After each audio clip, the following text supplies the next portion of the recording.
Hi, I'm Martin McGrath, Financial Edge Group, and today I want to talk to you about how you get money out of superannuation.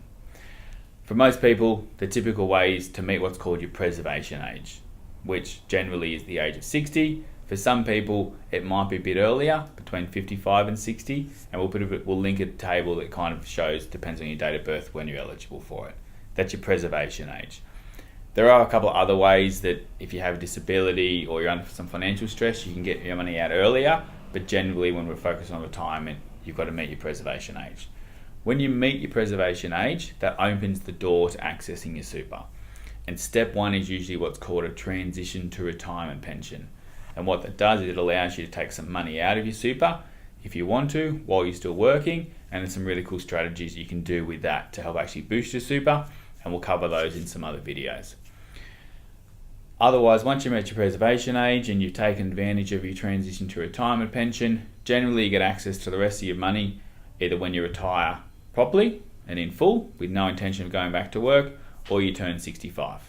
That means you can access all of your super at that point. A lot of people used to think that the best thing to do with super was to wait till you get it, access it, then just take it all out, sit in a bank account and live off it and spend it whenever you want to.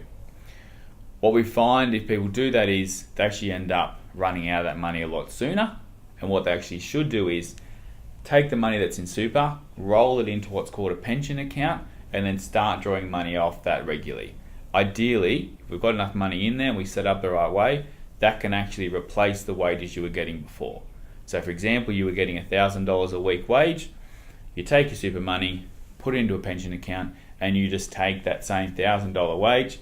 You're paying less tax on it, but you take that same $1,000 out of your super as if it's your wage, but it's really your own pension paying it back to you, and you live on it that way.